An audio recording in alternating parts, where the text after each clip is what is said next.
ننګرهار کې 208 ښوونځیو ته ودانۍ جوړیږي. د کلیو پراختیا وزارت له لوري د اقرا برنامې تر چتر لاندې د ننګرهار په 14 ولسوالیو کې د 1400 میلیونو افغانیو په لګښت د 208 ښوونځیو د جوړېدو چارې پیل شوي. د ولسي تړون مسؤلین وایي یاد ښوونځیو ته د درسي خونو، اداري خونو سربیره یو شمېر نور ضروري ملحقات هم جوړوي. بلخوا د دغې برنامې پر مټ جوړېدونکي ښوونځیو زده کوونکي او قومي مخور خوښ دي چې د ښوونځیو لپاره ورته سرپناوي جوړیږي. په ننګرهار کې د 1400 میلیونو افغانیو په لګښت په 14 ولسوالیو کې ښوونځیو ته نوې ودانۍ جوړیږي. په ننګرهار کې د ولسي تړون د ملي پروګرام مسؤل استاد زاهد وایي یادو ښوونځیو ته ودانۍ په معیاري ډول جوړیږي چې د درسي خونو، اداري خونو سربیره به نور ضروري ملحقات هم ولري. ننګرهار کې تقریبا فی الحال چې کوم مکاتب کار روان شوی دی تقریبا د 1400 میلیونو افغانو کار روان دی. موږ سره په د پاک اوبو یا صحیح اوبو دپاره دې ته په هر مکتب کې چې کوم ضرورت دی هغې ته کویه ایستل کېږي.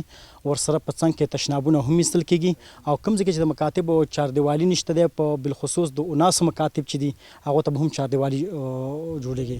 دغه شانته اداري خونې لکه موږ چې دلته یو مکتب ولیدو چې هغه یوه خیمه جوړه کړې د اداري خونه ده، نو په دغې تعمیر کې به یوه رسمي او اداري خونه هم دې ته په نظر کې نیول شوې. دغه به هم تر سره رود، مومندره، کوټ، بټي کاما، درینور، خیوا، ګوشته، دور بابا، خوږیاڼي او یو شمېر نورې هغه ولسوالۍ دي چې دمګړی پکې د ولسي تړون د اقرا برنامې تر چتر لاندې د ښوونځیو لپاره نوې ودانۍ جوړیږي. ځایي زده کوونکي خوښ دي چې د ښوونځیو لپاره یې نوې ودانۍ جوړیږي. دوی وایي تر دې وړاندې د ښوونځیو د سرپناه د نشتون له امله په باد او باران کې زده کړې د خنډ او ځنډ سره مخامخ کېدلې.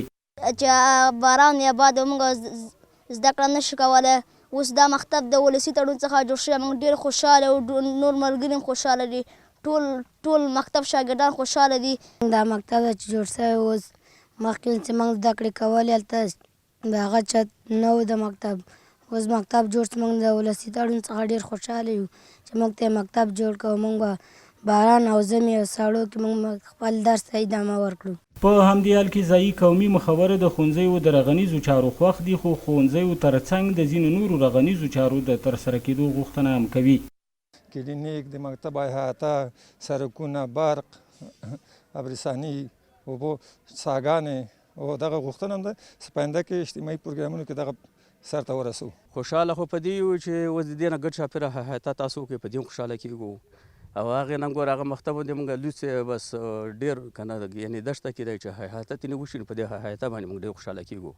د خوږیاڼو د بر بیار دا دوړ سیمه چې په نسبي توګه ناامنه بلل کېږي، دلته محلي طالب قومندان چې زموږ له لوري په اخیستل شوي انځورونو کې لیدل کېږي له غوږ ورکولو پرته میلمه راډیو ته وویل چې طالبان د دوی تر ولکې لاندې سیمو کې د رغنیزه پروژو ملاتړي دي او تطبیقونکو ته یې د خوندیتوب ډاډ هم ورکوي.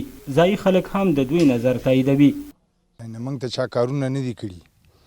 اوس د طالبانو یا د امارت په اجازه باندې موږ دلته د خلک راغلي دي کارونه راته کوي او هېڅ امنیت ډېر ښه ډاډمن دی او موږ په دې باندې مطمئن یو. بل به دې دغه باندې دا خو ډېر غټ خدمت دی، موږ ته صدقه جاریه ده. ټول عمر دا مکتب چې آباد دي موږ ورسره دا کلی آباد دي او داسې دی چې باید دی چې موږ ته احاطې دیوالونه وشي. دا مکتب د موږ د تپې په سر باندې دی، اګر چاپېره زنانه وناسو دغه دی. ارواپوهان په دې باور دي چې په پوهنیزه ډګر کې مناسب ماحول په درسي بهیر مثبت اغیزه کولی شي. په ننګرهار کې تر اوسه تر ټولو لوی خنډ په پوهنیزه ډګر کې د سرپناه نشتون یادېده. اوس به ولیدلی شي چې د دغې برنامې پر مټ څومره زده کوونکو ته د ښوونځیو د سرپناه په برخه کې اسانتیاوې برابریږي.